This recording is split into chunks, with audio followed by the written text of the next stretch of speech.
नमस्कार, राष्ट्र की बात के साथ मैं हूं मानक गुप्ता।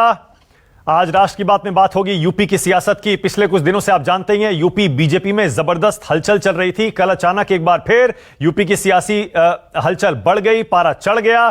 दोपहर में सीएम योगी आदित्यनाथ लखनऊ में डिप्टी सीएम केशव प्रसाद मौर्य के घर पहुंच गए। 5 साल में पहली बार ऐसा मौका था जब CM deputy CM Keshav Prasad Maurya के घर पहुंचे थे। केशव प्रसाद मौर्य के घर पर संगठन और संघ के नेता भी मौजूद थे। संघ के नेता कृष्ण गोपाल भी वहां पर आए हुए थे। इस बैठक की तस्वीरें सोशल मीडिया पर वायरल होने लगी और तभी से यह सवाल उठने लगे, आखिर योगी और मौर्य की इस बैठक का मतलब क्या है? क्या सीएम योगी आदित्यनाथ ने केशव प्रसाद मौर्य को मनाने की कोशिश की है और वो इसीलिए उनके घर गए हैं? फिर उसके बाद जब यह तस्वीर सामने आई तब पता चला केशव प्रसाद मौर्य के घर में 1 महीने पहले जो बेटे की शादी हुई थी, बेटे और बहू को आशीर्वाद देने के लिए योगी आदित्यनाथ और संघ के नेता पहुंचे थे। लेकिन कुछ ही देर बाद प्रदेश कार्यालय में हलचल बढ़ गई। दोपहर 2 बजे से लेकर रात के करीब 10 बजे तक बीजेपी नेताओं की बैठकें चलती रहीं। पहले संगठन महामंत्री बीएल संतोष और यूपी प्रभारी राधा मोहन सिंह ने संगठन के नेताओं से बैठक की। इसके बाद सीएम योगी के साथ कोर कमेटी की मीटिंग हुई। इस बैठक में दोनों डिप्टी सीएम, कैबिनेट मंत्री, संगठन महामंत्री बीएल संतोष समेत और भी कई नेता मौजूद थे। इस बैठक में बीजेपी ने यूपी चुनाव की पूरी रणनीति पर चर्चा की। बीजेपी के लिए 300 पार का नारा इसी बैठक में दिया गया। 300 पार यानी बीजेपी ने यूपी में 300 से ज्यादा सीटें जीतने का लक्ष्य इस बार रखा है। और सबसे बड़ी बात यह कि बीजेपी ने सीएम योगी के नेतृत्व में ही चुनाव लड़ने का पूरा मन बना लिया है। बीजेपी के तमाम नेता अब कह रहे हैं पार्टी में सब ठीक है। डिप्टी सीएम केशव प्रसाद मौर्य ने न्यूज 24 से खास बातचीत में आज कहा, सीएम योगी से कोई मतभेद नहीं है, मनमुटाव की खबरें जानबूझकर फैलाई गई। साथ ही उन्होंने कहा अगला चुनाव योगी के नेतृत्व में ही लड़ेंगे। जरा सुनिए क्या बोले केशव प्रसाद मौर्य। माननीय मुख्यमंत्री जी और चाहे संगठन के कोई हों, सबका आना जाना होता है। कल माननीय मुख्यमंत्री जी भी आए थे, हमारे संघ के भी बहुत शीर्ष अधिकारीगण आए थे। बेटे का विवाह हुआ था, बेटे और बहू को आशीर्वाद देने के लिए आए थे। मैं धन्यवाद करता हूं। इतना सा ही केवल विषय था, बाकी सब लोगों ने विषय बना दिया दूसरा। बहुत सियासी चर्चा है कि जो एक मनमुटाव था आप दोनों के बीच में, वो कहीं ना कहीं इसको अब शांत करने के लिए एक पहल हुई है कि आप दोनों। मुझे तो मालूम रही कि हमारे और मुख्यमंत्री जी के बीच में कोई मनमुटाव था। जिन लोगों को मनमुटाव लगता रहा होगा, अगर ऐसा उनको किसी विरोधी को, हमारे विपक्षी साथी को लगता होगा तो तब तो उनको कल रात में नींद नहीं आई होगी। लेकिन हमारे यहाँ न कभी कोई विवाद था, न है, न कभी होगा। चेहरा किसका होगा, कौन चेहरा होगा? चेहरा का कहाँ विषय आ गया? चेहरा तो ऑलरेडी अभी माननीय मुख्यमंत्री जी हमारे ही हैं। तो केशव प्रसाद मौर्य एक तरह से मान रहे हैं कि हमारे माननीय मुख्यमंत्री हमारा चेहरा है ही। इधर यूपी बीजेपी के एक और बड़े नेता और मंत्री स्वामी प्रसाद मौर्य भी कुछ इसी तरह की भाषा बोलते हुए नजर आए। आपको याद ही होगा 2 दिन पहले स्वामी प्रसाद मौर्य खुद कह रहे थे दिल्ली में तय होगा यूपी का सीएम कौन बनेगा। आज क्या कह रहे हैं स्वामी प्रसाद मौर्य, यह भी सुन लीजिए। प्रदेश के माननीय मुख्यमंत्री योगी आदित्यनाथ जी हैं और इनके ही मुख्यमंत्रित्व काल में चुनाव होगा, तो स्वाभाविक रूप से चुनाव तो माननीय मुख्यमंत्री योगी आदित्यनाथ जी के नेतृत्व में लड़ा जाएगा। इसलिए इस पर तो बहस होनी नहीं चाहिए।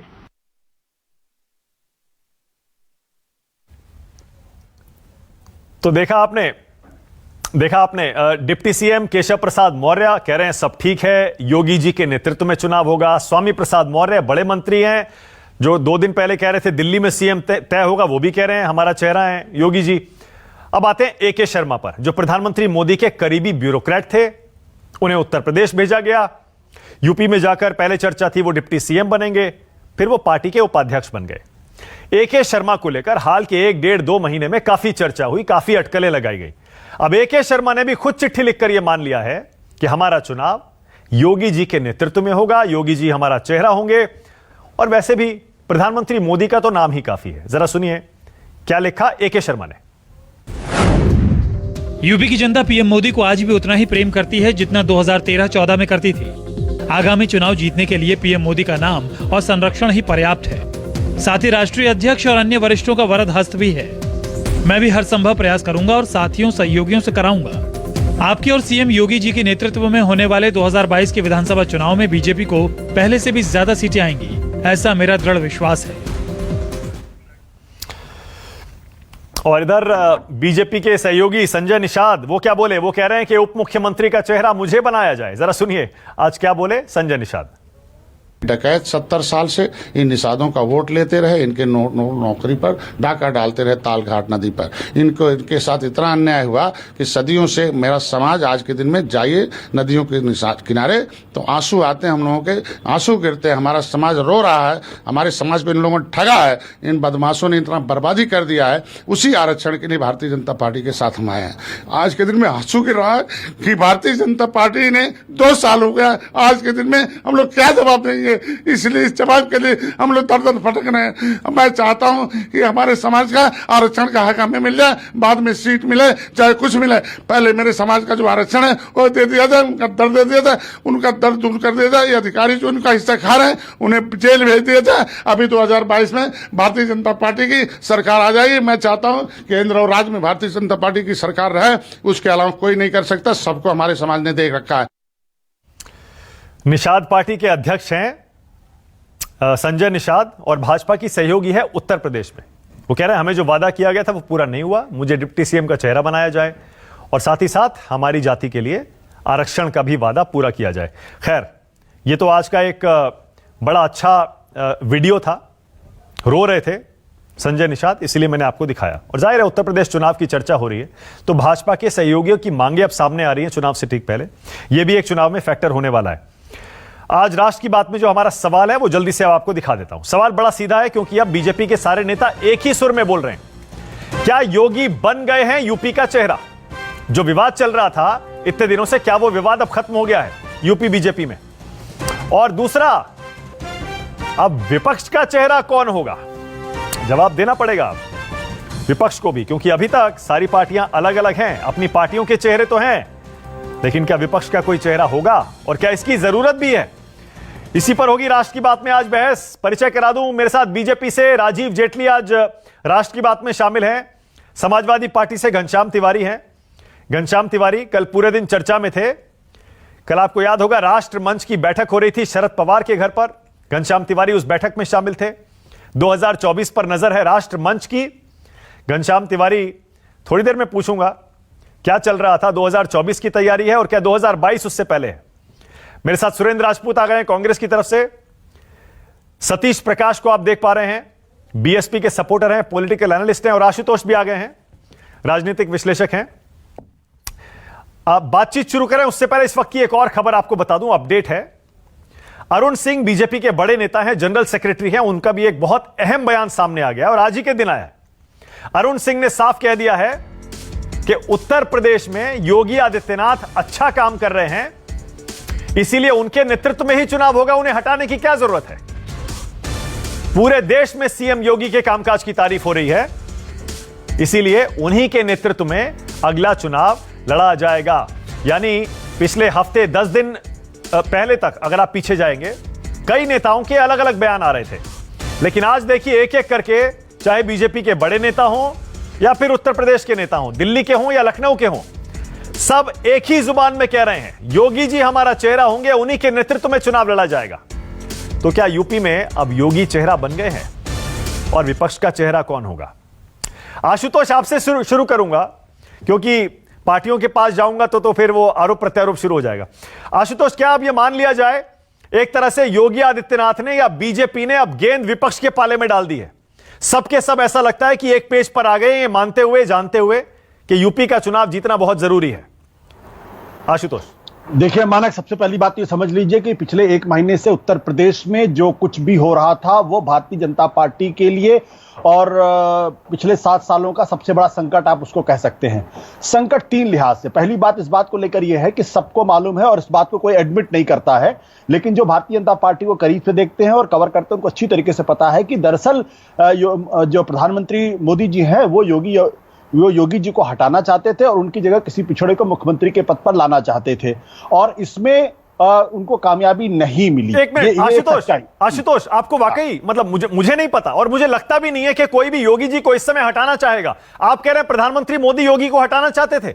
मैं अपनी बात पर कायम हूं और मैं अपनी बात पर कायम हूं। जो बात मैं कह रहा हूं वो मैं सूचना के आधार पर कह रहा हूं, जानकारी के आधार पर कह रहा हूं। आज की तारीख में यह है कि जो ए.के. शर्मा का पूरा विवाद था वो किस बात को लेकर विवाद था, इस बात को कोई स्पष्टीकरण अभी तक हुआ नहीं है। और आरएसएस की तरफ से इस पूरे मामले में जबरदस्त तरीके से योगी का पक्ष लिया गया है, क्योंकि उनका यह मानना यह है कि जो योगी आदित्यनाथ हैं वो भारतीय जनता पार्टी के लिए बहुमूल्य हैं। इसलिए बहुमूल्य है क्योंकि वो हिंदुत्व का एक बड़ा चेहरा है। लेकिन उनके साथ दिक्कत क्या है कि पिछले साढ़े चार सालों के अंतर्गत जो उत्तर प्रदेश के अंदर जो पिछड़े और दलित, जिनकी वजह से भारतीय जनता पार्टी को 2014, 2017, 2019 में जो जीत हासिल हुई है, उसका बहुत बड़ा श्रेय उस सोशल इंजीनियरिंग को है, जो सोशल इंजीनियरिंग 2014 में अमित शाह ने की थी और जिसको जमीन पर उतारने का काम संघ के लोगों ने किया था। यह एक सच्चाई। लेकिन अगर आप देखें आप ओम प्रकाश राजभर का स्टेटमेंट देखें, आप संजय निषाद का स्टेटमेंट देखें, वो क्या कह रहे हैं। संजय निषाद ने आज ये कहा है कि भाई हमको आप उत्तर प्रदेश में डिप्टी सीएम के पद के तौर पर आप हमको पेश करिए, अगर आप जिसको मुख्यमंत्री करना चाहे आप करिए। केशव प्रसाद मौर्य जो पिछड़ों के हैं, जो पिछली बार मुख्यमंत्री पद के सबसे बड़े दावेदार थे, उनको मुख्यमंत्री बनना चाहिए था और अचानक योगी आदित्यनाथ आ गए थे। उनके मन में पीड़ा लगातार है। स्वामी प्रसाद मौर्य के मन में पीड़ा लगातार है। तो ये जो पूरी की पूरी एक्सरसाइज थी, इस पूरी एक्सरसाइज थी कि कैसे योगी आदित्यनाथ को बना के रखा जाए, और इसमें आरएसएस की बहुत बड़ी भूमिका। और सबसे बड़ी बात ये जो हमें नहीं भूलना चाहिए कि इस पूरी एक्सरसाइज में जिस एक शख्स का सबसे बड़ा योगदान है योगी आदित्यनाथ को बनाए रखने में, उसमें है आरएसएस के नंबर 2 के नेता दत्तात्रेय होसबोले। आज से 15 दिन पहले भी वो लखनऊ में आए थे, वहां तीन दिन उन्होंने प्रवास किया। और कल भी जो तस्वीर सबके सामने आई, जो आप अपनी स्क्रीन पर दिखा रहे हैं, उसमें भी दत्तात्रेय होसबोले और कृष्ण गोपाल ये नंबर 3 के नेता है। अच्छा, तो ठीक है। आरएसएस के 2 सबसे बड़े नेताओं को इस पूरे मसले में दोनों पक्षों को समझा बुझा के साथ रखने की कोशिश की गई है। ठीक है। ये कोई छोटी मोटी क्राइसिस नहीं है, ओके, ये बहुत बड़ी क्राइसिस थी। ओके। लेकिन आशुतोष, जो आप कह रहे थे कि आप जानकारी के आधार पर कह रहे हैं, मतलब जितनी राजनीतिक समझ मेरी है और थोड़ी बहुत जानकारी मेरी भी है, उत्तर प्रदेश में योगी जैसा चेहरा बीजेपी को मिलना नामुमकिन है फिलहाल आज की स्थिति में। और योगी को हटाकर किसी और चेहरे को लाना और उत्तर प्रदेश चुनाव में योगी के चेहरे के अलावा किसी और चेहरे पर जाना, मुझे लगता है उसमें बहुत ज्यादा बीजेपी के लिए रिस्क होता। खैर वो एक अलग बहस है, मैं इस पर आ रहा हूं। लेकिन पहले आशुतोष, पहले मैं इस पर आ रहा हूं, इस पर आपका जवाब चाहूंगा। आपने ये जो सारी बातें गिनवाई ये पुरानी हो गई। मैंने आज के जितने बयान दिखाए आपको, चाहे वो अरुण सिंह का बयान हो, चाहे वो आज का केशव प्रसाद मौर्य का बयान हो, स्वामी प्रसाद मौर्य का आज का बयान हो, ए.के. शर्मा की चिट्ठी हो, अब एकदम क्लियर नहीं हो गया है कि योगी जी के नेतृत्व में पूरी पार्टी बीजेपी एकजुट हो गई है। इसीलिए मेरा पहला सवाल यही था, क्या गेंद अब विपक्ष के पाले में है? बीजेपी ने अपना घर लगता है संवार लिया है। नहीं, बीजेपी ने अपना घर संवार नहीं लिया है। बीजेपी ने अपना घर संवारने का एक परसेप्शन क्रिएट करने की कोशिश कर रहे हैं। आप अगर ए.के. शर्मा की चिट्ठी को देखिए तो उसमें शुरू के जो नरेंद्र मोदी के बारे, जो प्रधानमंत्री जी के बारे में उन्होंने लिखा, बहुत स्पष्ट है कि उत्तर प्रदेश में जीत जिताने के लिए वो पर्याप्त है अपने आप में। फिर अंत में वो कहते हैं अध्यक्ष जी और आपका भी इसमें सहयोग रहेगा। आप नहीं, सहयोग नहीं रहेगा। ना, ये नहीं रहेगा, सहयोग नहीं रहेगा। उन्होंने कहा आपके चेहरे पर, आपके नेतृत्व में पिछली बार से ज्यादा सीटें जीतेंगे।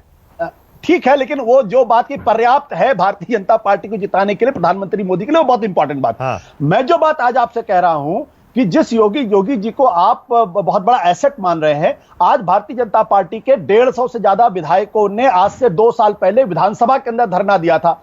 सांसद विधायक तक परेशान है कि भाई हमारे काम यहां पे नहीं होते हैं। वहां टीम 11 है और टीम 9 है, जिसमें किसी भी भारतीय जनता पार्टी के विधायकों की, मंत्रियों की उसमें पहुंच नहीं है। तो यह कहना कि योगी आदित्यनाथ बीजेपी के लिए बहुत बड़े एसेट हैं, ये अपने आप में नहीं, एसेट नहीं, एक सेकंड, ना एसेट नहीं, वो देखिए उसको देखने का तरीका है। हो सकता है एसेट भी हो, मजबूरी भी हो, ये जैसे विश्लेषण होता है। और कोई चेहरा हो सकता है, और कोई चेहरा लाएं और पहले से ज्यादा खराब हो जाए। खैर वो एक अलग विश्लेषण है। मैं राजीव जेटली आपसे जवाब चाह रहा हूं। अब बताइए राजीव जेटली, क्या अब, जैसा मैंने आशुतोष से पूछा, क्या अब गेंद विपक्ष के पाले में है राजीव जेटली? क्या घर में अब सब ठीक है आपके यूपी में? हमारे घर में नहीं, उत्तर प्रदेश में सब ठीक है। पहला ऐसा प्रदेश है, मानव जी, आशुतोष जी सुनिए गैर गौर से, पहला ऐसा प्रदेश है जिस प्रदेश के अंदर अपराधी अपने गले में तख्ती डाल के घूमते हैं और कहते हैं भाई मुझे जेल में डाल दो नहीं तो योगी मार देगा। अपराधी कहते हैं मुझे बचा लो नहीं तो योगी मार देगा। योगी पहला ऐसा मुख्यमंत्री है हमारे देश का जिसने अपराधियों में इतना बड़ा खौफ पैदा किया। ऐसा प्रदेश जिसके अंदर आतंकवाद जिसे कहा जा सकता है ना, आतंकवाद की तरह माहौल बना हुआ था, उसमें 68% की कमी आई लूट खसोट के अंदर। 66% की कमी आई हत्याओं के अंदर, 33% की कमी आई बलात्कार के अंदर, 51% की कमी आई अपहरण के अंदर। अरे योगी है तो मुमकिन है। उत्तर प्रदेश में आप विश्वास कीजिए मानक जी, ये सब लोग बैठे आशुतोष जी से पूछिए जरा, कई बार तो ऐसा होता था पहले, जब हमसे पहले की सरकारें होती थी, सड़कें बताई जाती थी, इस सड़क से निकल जाइएगा, अरे 6 बजे के बाद मत जाइएगा, 6 बजे के बाद जाएंगे तो रूट लेंगे, बलात्कार हो जाते हैं। यहां पर ये दिक्कत है, वहां बहुत दिक्कत है। यहां समाजवादी पार्टी के नेता रहते हैं, उनसे खौफ है हमारा। ऐसे ऐसे माहौल होते थे, लोंडे लपाटे लड़के पड़के, ये सारी प्रथाएं चलती थी यहां पर। ये सारी प्रथाओं को किसने खत्म किया? योगी ने।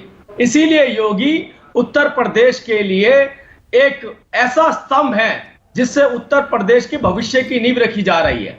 अब रही बात, आपने कहा कि विपक्ष के बारे में, अरे विपक्ष के ऊपर क्या चर्चा करें हम?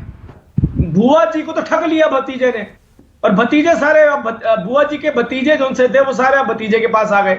तो यहां पर जो लोकसभा के चुनाव लड़े जाते थे, इतना प्रेम दिखाया जाता था, मेरी बुआ मेरे भतीजे, अपने चाचा जी को नहीं पूछा, पिताजी को नहीं पूछा, और यहां देखिए किस तरीके से तार तार हो रहे हैं रिश्ते इनके। आप घी डाल रहे हैं, आप घी डाल रहे हैं, आपको तो सूट करता है, और लड़िए। चाचा जी की बेकदरी करी, चाचा जी की बेकदरी करी, बुआ जी की बेकदरी करी।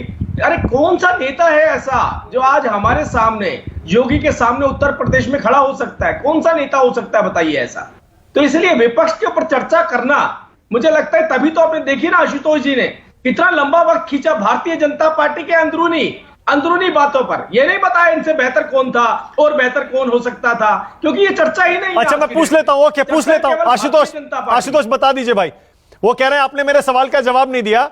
मैंने ये कहा क्या विपक्ष का चेहरा कौन होगा, क्योंकि क्या योगी एक तरफ चेहरा क्लियर है, क्या विपक्ष में बीएसपी की मायावती, समाजवादी पार्टी की अखिलेश यादव, कांग्रेस की प्रियंका गांधी, फिर आम आदमी पार्टी भी है, असदुद्दीन ओवैसी भी है, 4-4, 5-5 अलग अलग विपक्ष के नेता के चेहरे। कैसा मुकाबला देख रहे हैं? नहीं, मुझे लगता है कि जेटली जी ने एक अच्छा मुहावरा गढ़ा, योगी है तो मुमकिन। इसका मतलब नरेंद्र मोदी जी अब पास्ट में चले गए हैं, अब योगी भविष्य। यही आरएसएस चाहती है दरअसल उत्तर प्रदेश के अंदर। ढूंढ लिया, इसको छोड़ देते, इसको छोड़ देते पीछे। नेता नहीं बताया, मौका ढूंढ लिया। नहीं।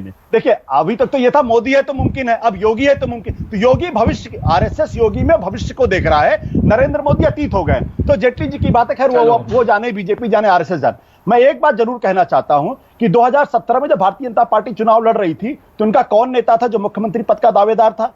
क्या उस वक्त जो केशव प्रसाद मौर्य थे वो मुख्यमंत्री पद के दावेदार थे? उनका चेहरा आगे किया गया था। योगी आदित्यनाथ का चेहरा आगे किया था, सिन्हा जी का चेहरा आगे किया गया था, या फिर दिनेश शर्मा का चेहरा आगे, किसका चेहरा आगे किया? तो आज की तारीख में आप विपक्ष से ये सवाल करते हैं कि दरअसल आपका चेहरा कौन है। मैं तो इनसे पूछता हूं कि जब योगी आदित्यनाथ के नाम पर ही भारतीय जनता पार्टी में लठ बजी है पिछले दिनों, तो आगे कितनी लठ बजेगी भगवान जानता है। ओके, राजीव जेटली, मुझे आपको मौका देना पड़ेगा क्योंकि उसके बाद 3 आपके विरोधी बैठे हैं, सुरेंद्र राजपूत, घनश्याम तिवारी और सतीश प्रकाश। एक एक करके वो भी अपनी अभी गोलियां चलाने वाले हैं, दागेंगे आप पर तीर। लेकिन जो आशुतोष कह रहे हैं वो ये कह रहे हैं, सिर्फ जैसे आप मोदी के सामने कहते हैं ना, मोदी के सामने कौन, मोदी के सामने कौन, उस तरह का सवाल आप अगर यूपी में पूछने की कोशिश करेंगे, जरूरी नहीं है चेहरा, हो सकता है बिना चेहरे के भी आपको पटखनी दे दे विपक्ष यूपी में।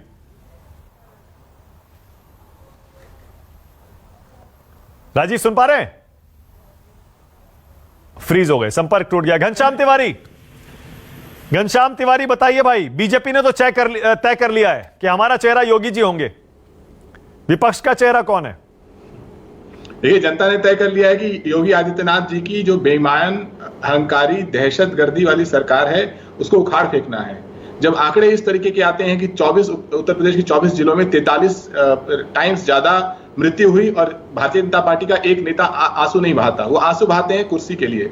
हमने देखा जिस तरीके से आदित्यनाथ नरेंद्र मोदी जी के चरण पादुका खोज रहे थे दिल्ली आकर के कि किसी तरीके से कुर्सी पे बैठे रह सके। इसी तरीके से केशव प्रसाद मौर्य भी वही चरण पादुका खोज रहे थे कि किसी तरीके से आदित्यनाथ की जब कुर्सी जा रही है तो उनको कुर्सी मिल सके। जिस सरकार के पास देने के लिए सिवाय मौतों के कुछ नहीं है, सिवाय शमशान कब्रिस्तान के कुछ नहीं है।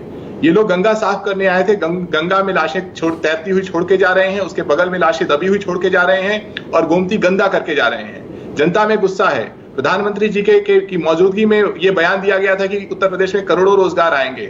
हर महीने कोविड के लॉकडाउन के दौरान उत्तर प्रदेश की सरकार ने कहा कि अब 10 लाख रोजगार आएंगे, जून तक कहा 1 करोड़ रोजगार आएंगे। आज एक रोजगार की चर्चा नहीं करते। माहौल ऐसा है कि अगर आप सच बोलते तो या तो अगर आप पत्रकार हैं सच दिखा दें, या तो सरकार आपको जेल में डाल देगी या माफिया आपको मार देगा। शराब को लेकर के आप सच दिखाइए तो सरकार आपके पीछे पड़ जाएगी या माफिया आपके पीछे पड़ जाएगा। तो उत्तर प्रदेश में जो आतंक, दहशत, टेरर का जो मॉडल है, जिसके मुखिया आदित्यनाथ हैं, उस मॉडल को समाप्त करने का समय आ गया है। जनता में गुस्सा है। जनता नहीं चाहती कि इनके टेरर के मॉडल को दोबारा पुनरुत्थान किया जाए। जनता चाहती है कि नहीं, बीच में मत बोलिए, बीच में मत बोलिए। मैं आपके बीच में नहीं बोल रहा था। मैं आपके बीच में नहीं बोल रहा था। मुख्यमंत्री मैं आपके बीच में नहीं बोल रहा था। मैं आपके बीच में नहीं बोल रहा था। बोला मुख्यमंत्री, मैं आपके बीच में नहीं बोल रहा था। मैं आपके बीच में मुख्यमंत्री का नाम बीच में बोलिए। इतना बहस को मर्यादित रहने दीजिए। नेता का नाम ले बहस को मर्यादित रहने दीजिए। बताइए तो सही एक बार। बहस को मर्यादित रहने दीजिए। बहस को मर्यादित रहने दीजिए। अखिलेश माना जी ऐसे बहस नहीं हो सकती। हम इसके बीच में नहीं बोलेंगे। एक तो नाम बता दीजिए यार, बीच में मत बोलिए। अच्छा, एक ऐसी राजनीतिक पार्टी बीच में मत बोलिए। ओके, जवाब दे दीजिए। घनश्याम तिवारी, राजीव जेटली की चुनौती ले लीजिए, चैलेंज ले लीजिए, बता दीजिए। वो कह रहे हैं मुख्यमंत्री, बता दीजिए कौन होगा। उनके प्रवक्ता का अंदाजा लगाइए कि अपने नेता का नाम लेने में शर्म आ रही है इनको, क्योंकि ये सारी बात कह सकते हैं। इस तरीके से बीच में बोलना बहस को अमर्यादित करता है। ओके, राजीव जवाब दे रहे हैं, घनश्याम तिवारी जवाब दे रहे हैं। राजीव जेटली, घनश्याम तिवारी जवाब दे रहे हैं आपका। ये हकीकत जानते हैं। इस तरीके से बीच में बोलिए, बहस अमर्यादित होती है। सोच क्या है, गुप्ता जी, ये बहस अमर्यादित नहीं होनी चाहिए। ओके, राजीव जवाब दे रहे हैं, घनश्याम तिवारी जवाब दे रहे हैं आपका। बोलिए घनश्याम तिवारी। ये सरासर बदतमीजी है कि आप बीच में बोलते हैं। मैं आपको बार बार निवेदन कर रहा हूं, कम से कम राजीव जेटली आप पार्टी को प्रस्तुत करते हैं, इस तरीके से बदतमीजी बहस मत कीजिए। मैं अपनी बात रखना चाहता हूं, अपनी बात रख लीजिए। आपको हमने और मुझे आपकी सम्मान दिया, भी पता बदतमीजी है। मत कीजिए। जो अच्छे लोग होते हैं। ओके, राजीव एक सेकंड, मुद्दे पे आते हैं। राजीव जेटली का सवाल ले लीजिए। घनश्याम तिवारी वो कह रहे हैं मुख्यमंत्री, बताइए अपना। देखिए, पिछले 4.5 साल में उत्तर प्रदेश के मुख्यमंत्री आदित्यनाथ ने इस टेरर के मॉडल में केवल समय काटा है। हमारे काम का फीता काटा है। अभी भी कोविड के दौरान जिन अस्पतालों में हो गए, वो अस्पताल में समाजवादी पार्टी फिर से ये बदतमीजी शुरू हो गई। राजीव जेटली जी को आज बदतमीजी करने के लिए भेजा गया। देखिए, इस तरीके की बदतमीजी से बहस नहीं होती है। प्रदेश बर्बाद हो जाएगा। बदतमीजी है, इस तरीके से बदतमीजी से बहस नहीं होती है। राजीव एक सेकंड। ओके, घनश्याम तिवारी जवाब दे दीजिए ना, फिर उसका बता दीजिए। कह दीजिए अखिलेश यादव होंगे मुख्यमंत्री, क्या दिक्कत है उसमें?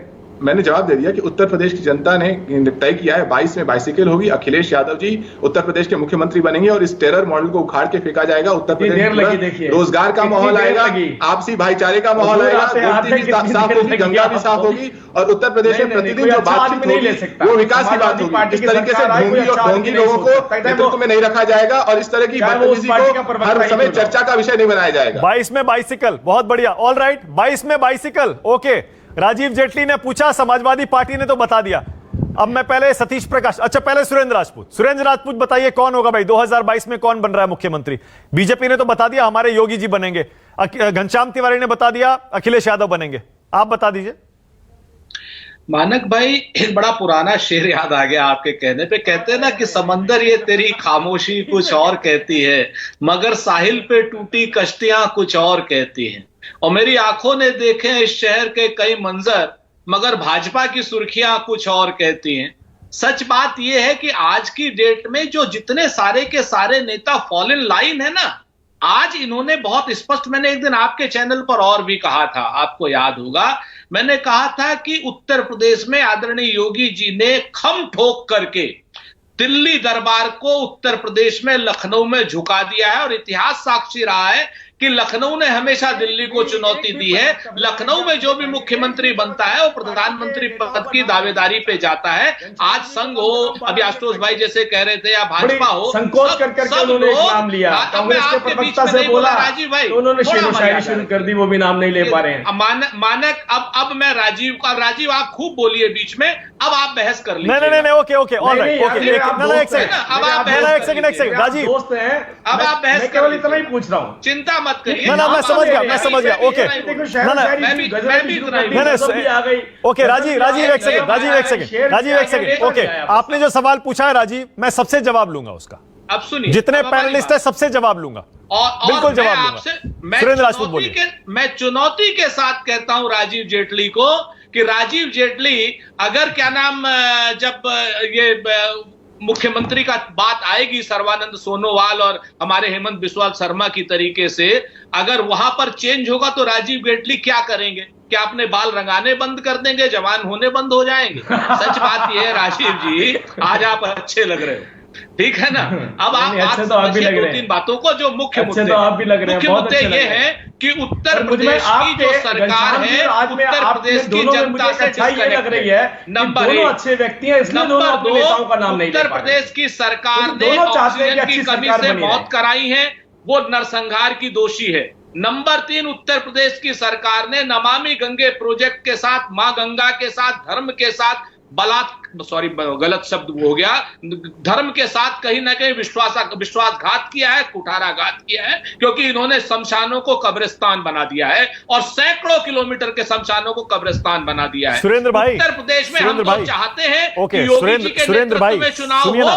और अब एक मानक भाई, आपकी भी बात में जवाब दे रहा हूं। हाँ। हम चाहते हैं कि भाजपा उत्तर प्रदेश में योगी जी को ही मुख्यमंत्री रखे, ताकि लोगों को याद रहे कि सबसे बेरोजगारी वाला प्रदेश कौन सा, सबसे महिलाओं के प्रति अपराध के प्रति प्रदेश कौन सा। सुरेंद्र राजपूत, आपने विपक्ष की बात की, सुरेंद्र राजपूत, विपक्ष का मैं आपको बता देता हूं, बताइए ना।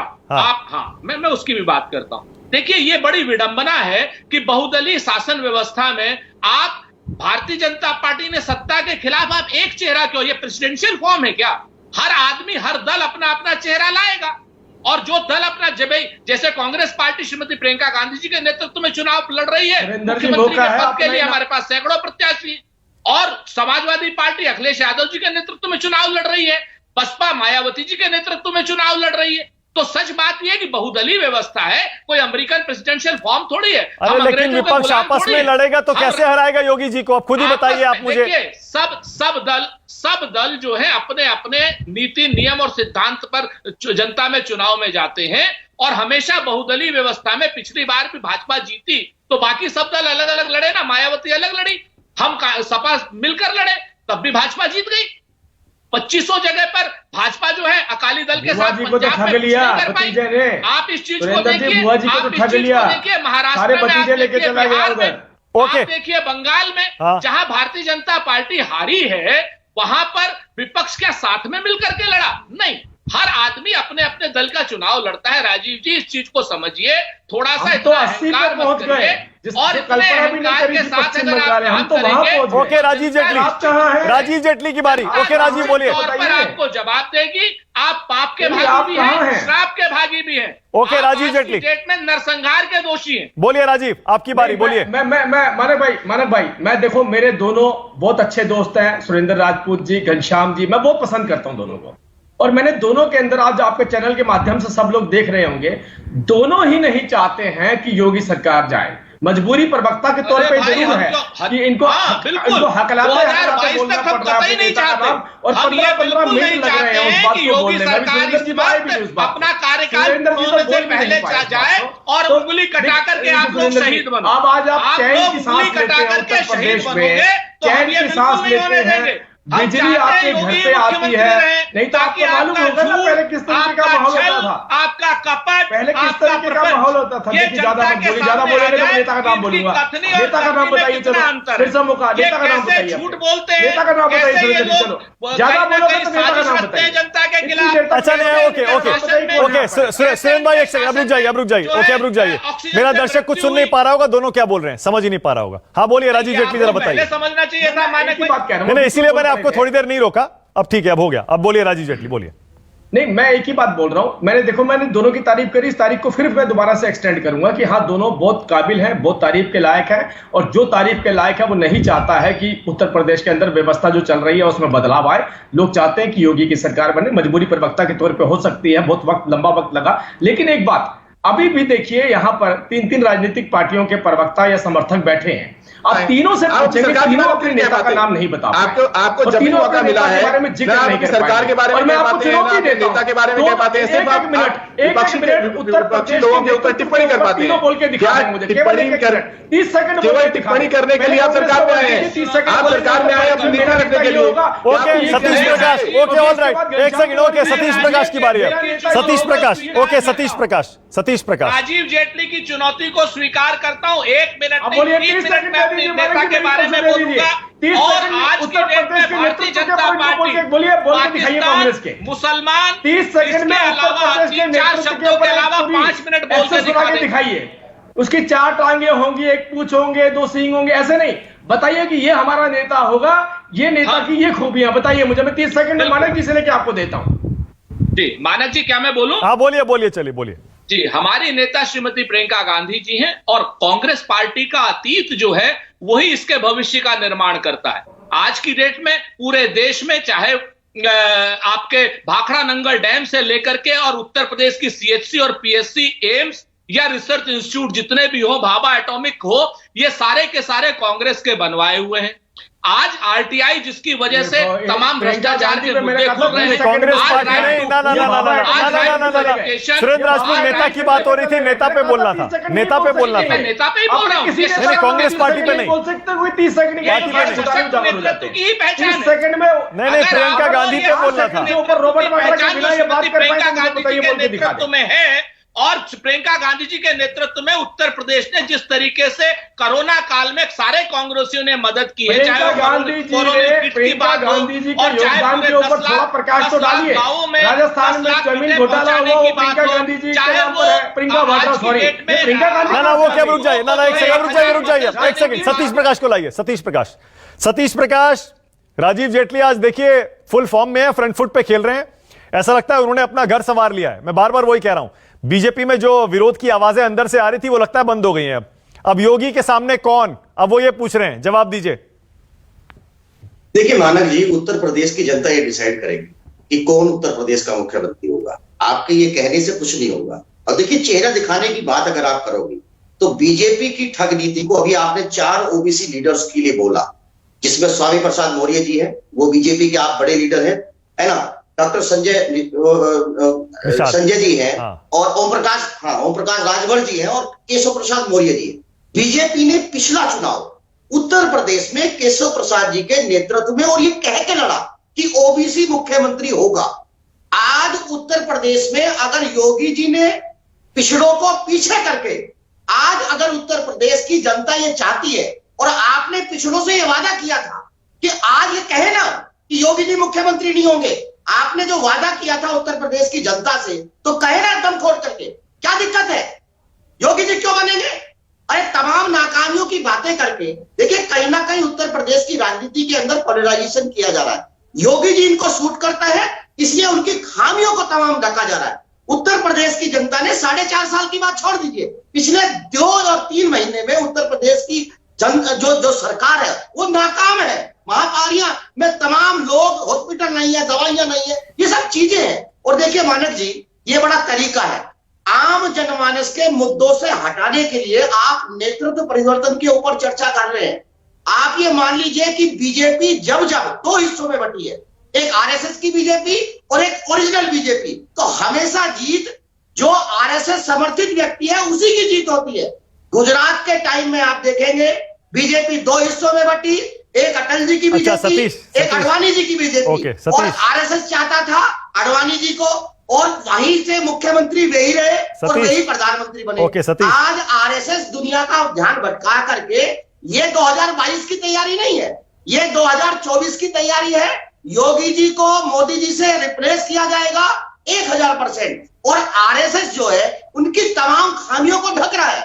आप मुझे एक बात बताइए, अभी जेटली जी जो बात कह रहे थे, जेटली जी एक बात बताइए, वैसे ही पूछ रहा हूं आपसे, योगी जी के अंदर मैं खामियां नहीं पूछ रहा, आपकी ऐसी क्या समस्याएं हैं कि आपको ओबीसी मुख्यमंत्री नहीं स्वागत? ना एक मिनट, एक सेकंड, सतीश एक सेकंड, सतीश प्रदेश अध्यक्ष रहे हैं, सतीश रुकिए तो सही, सतीश प्रकाश, सतीश मायावती जी की तरह कागज उठा लीजिए। एक मिनट सतीश, मैं आपके सवाल का जवाब ले लूंगा 1 सेकंड में राजीव जेटली से।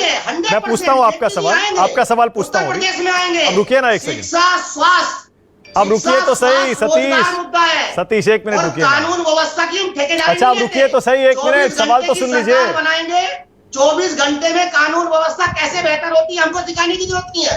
और सुनिए, ये जब कोरोना काल में 14 मेडिकल कॉलेज हमारे बनाए हुए थे ना, एक भी मेडिकल कॉलेज की ईंटें रखी है, मेडिकल कॉलेज है उत्तर प्रदेश में, तैयार नहीं हुआ है। तो लेके आइए। अच्छा ओके, अब रुकिए सतीश, अब रुकिए, अब ट्रेन रोकिए सतीश 1 सेकंड, रेलगाड़ी रोकिए 1 minute. Rajiv 1 second, Rajiv 1 second, अभी मुझे जवाब नहीं मिला सतीश, क्योंकि देखिए जितने ही मुद्दे आपने उठाए ना, लगातार हम उठा रहे हैं लगातार, लेकिन आज का मुद्दा यह है कि विपक्ष में मुख्यमंत्री कौन बनेगा। योगी जी ने, बीजेपी ने तय कर लिया, हमारे तो योगी जी हैं। अभी आपने घनश्याम तिवारी को सुना, सुन तो लीजिए, अब सुन तो लीजिए। घनश्याम तिवारी ने कहा 22 में बाइसिकल, और जो कि अखिलेश यादव ने ट्विटर पर बाकायदा लिखा था 22 में बाइसिकल, ये उनका नारा है। अभी सुरेंद्र राजपूत ने प्रियंका गांधी का नाम ले लिया, सुन तो लीजिए, प्रियंका गांधी का नाम ले लिया। ये जो चेहरों पर बहस हो रही है, ये सिर्फ चेहरों की बहस नहीं है, ये बहस ये है। मानक जी सुनिए, मानक जी कहीं ना कहीं आप संविधान को नकार रहे हैं। भारतीय संविधान बहुदलीय व्यवस्था की बात करते हैं। उत्तर प्रदेश में सिर्फ बीजेपी एक ऐसी पार्टी है कि जो बहुकोणीय इलेक्शन नहीं चाहती, वो हमेशा पोलराइजेशन करना चाहती है, अपना दावा हिंदू वोटों के ऊपर। और एक पार्टी है जहां जानबूझ करके बीजेपी तमाम राजनीतिक दलों को इग्नोर कर रही है, एक विशेष पार्टी को ये दिखा रही है कि वही पार्टी उसके साथ इलेक्शन होगा। उत्तर प्रदेश की जनता को भटकाया जा रहा है, पोलराइजेशन किया जा रहा है।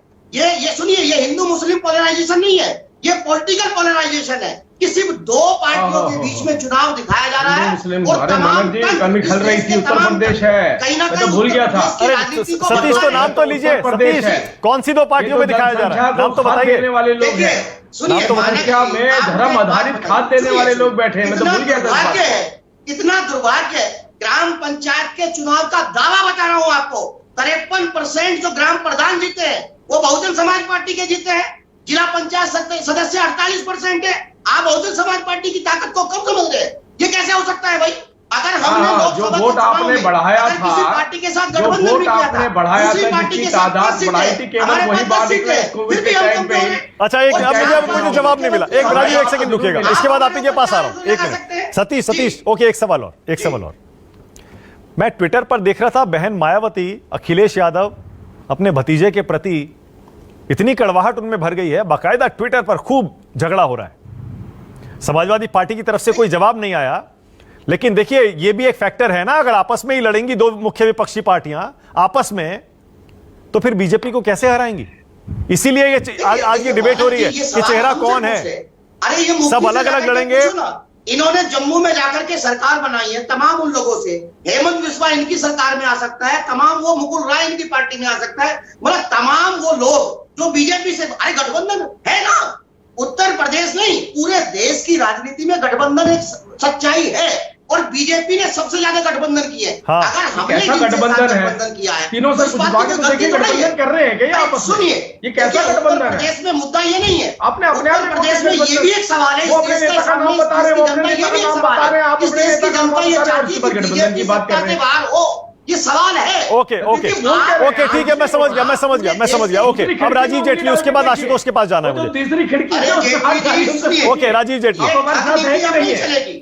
ओके राजीव, अब आरोप आपके ऊपर यह है, गलती आप कर रहे हैं। हाँ। देखिए, दो गलती कर रहे हैं, मैं बता दूं आपको।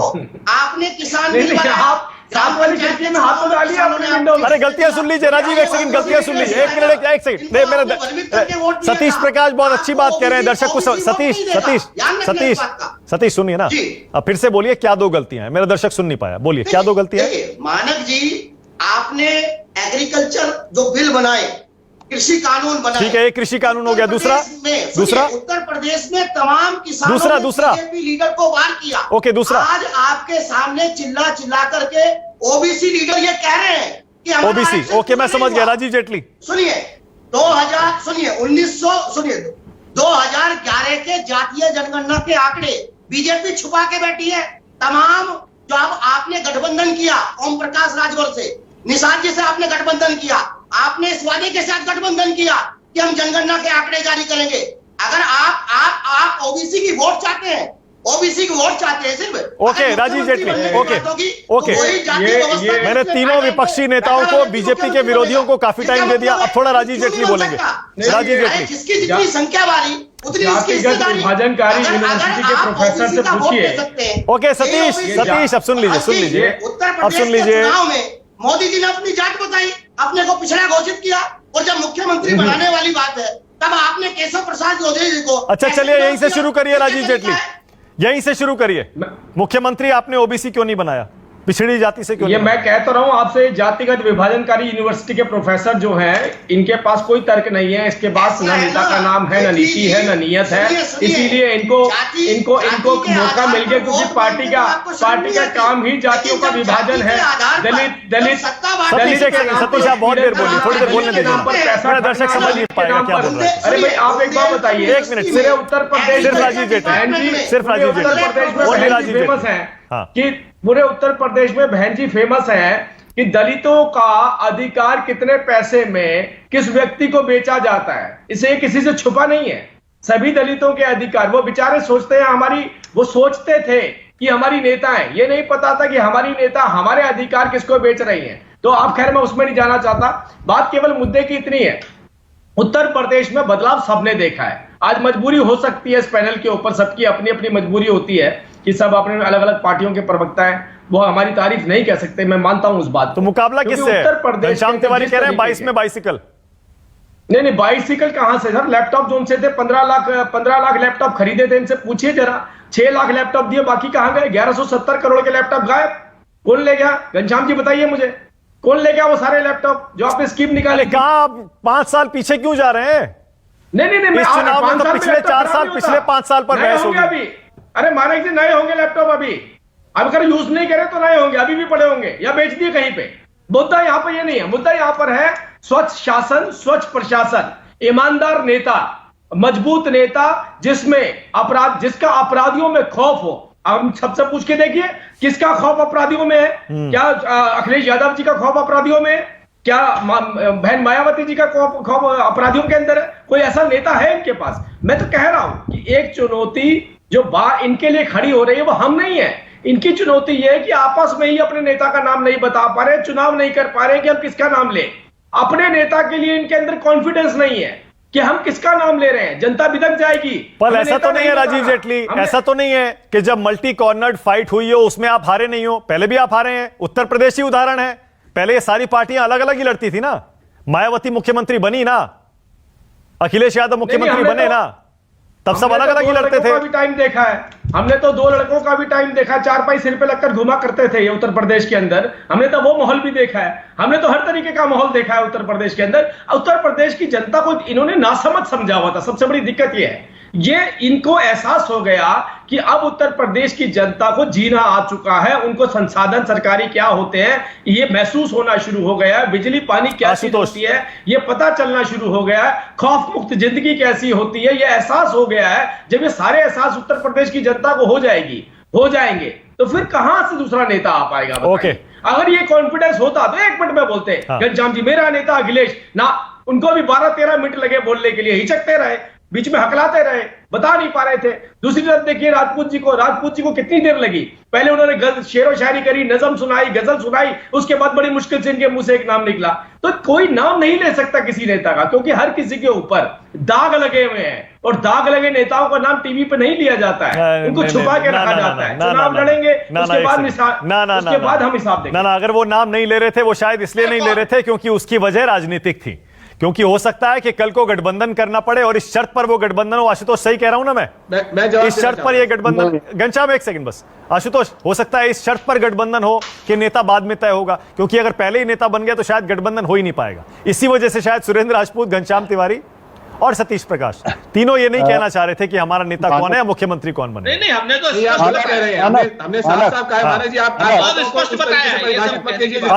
आशुतोष बातों को गलत तरीके से क्यों परिभाषित कर रहे हैं मैं ये नहीं जानता। हमने बड़े स्पष्ट तरीके से कहा है कि अखिलेश यादव उत्तर प्रदेश में समाजवादी पार्टी का नेतृत्व करेंगे, ठीक है, ओके, वो पुनः मुख्यमंत्री बने।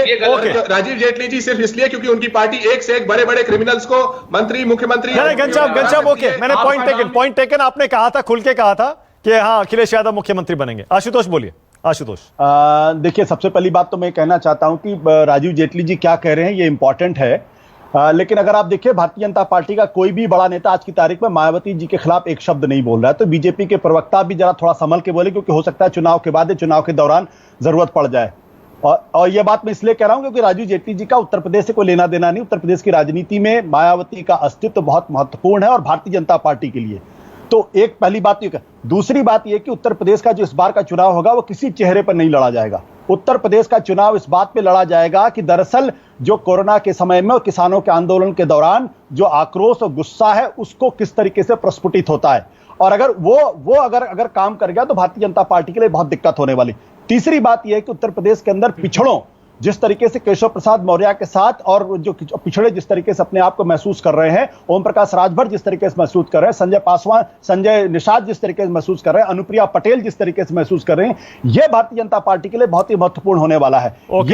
ये कारण जिसकी वजह से योगी आदित्यनाथ 200 मीटर की दूरी जो पिछले 4 सालों में नहीं तय कर पा रहे थे, वो केशव प्रसाद मौर्य जी के पास गए थे और उसमें कृष्ण गोपाल और हासबोली जी की बहुत बड़ी भूमिका थी। तो अच्छी तरीके से समझ रहे हैं कि उत्तर प्रदेश क्लोजिंग कमेंट राजीव जेटली, अगर यह मैसेज चला गया कि केशव प्रसाद मौर्य के साथ अन्याय हुआ है पिछले 4.5 सालों में, तो बीजेपी को लेने के देने पड़ सकते हैं। Okay, closing comment Rajiv Jaitley, बताइए, इतनी सारी समस्याएं हैं और इसीलिए सबसे ज्यादा हलचल आपके खेमे में है। नहीं, मैं एक आग्रह करूंगा सुरेंद्र जी से, घनश्याम जी से, सतीश जी से कि ये पीके वीके के पीछे मत भागे, आशुतोष जी को ले लें, आपका रिप्रेजेंटेशन सबका ये कर देंगे। भारतीय जनता पार्टी के खिलाफ इतना जहर इनके मन में क्यों है मुझे नहीं मालूम। उस जहर को यूज कर लीजिए, आप उस जहर को यूज कर लीजिए। आशुतोष जी भी तैयार बैठे हैं, उत्तर प्रदेश से विरोधी मैं काम कर दूंगा, बनारस भी नहीं जीतने देंगे मोदी को। अच्छा राजीव, एक सेकंड रुकिए, सुरेंद्र राजपूत एक सेकंड। ओके राजीव, एक सेकंड। आशुतोष के बारे में आप, आशुतोष कोई राजनीतिक वो नहीं है, रणनीतिकार नहीं है प्रशांत किशोर की तरह। कोई चिंता नहीं, आपने तो कैटेगरी ही बदल दी, आपने तो उनकी श्रेणी ही बदल दी, आपने उनको राजनीति क्या रणनीति, चुनाव रणनीतिकार बना दिया। अरे प्रशांत किशोर कहा, वो अपना अलग काम करते हैं। इतने दिनों से हमें गाली निकाल रहे हैं और अभी तक किसी राजनीतिक पार्टी की नजर ही नहीं गई उनकी तरफ, वो पीके की तरफ देख रहे हैं। अरे इनसे इनको यूज करिए। अब देखिए जितनी नहीं, आशुतोष अवेलेबल नहीं है इसके लिए।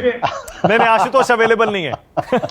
चलिए, मेरे पास टाइम खत्म हो गया, फिर बहस करेंगे। मजा आया लेकिन आज की डिबेट में। बहुत शुक्रिया राजीव जेटली, सुरेंद्र राजपूत, घनश्याम तिवारी, सतीश प्रकाश, आशुतोष, थैंक यू। छोटा सा ब्रेक ले रहा हूं, खबरें जारी। राष्ट्र की बात प्रेजेंटेड बाय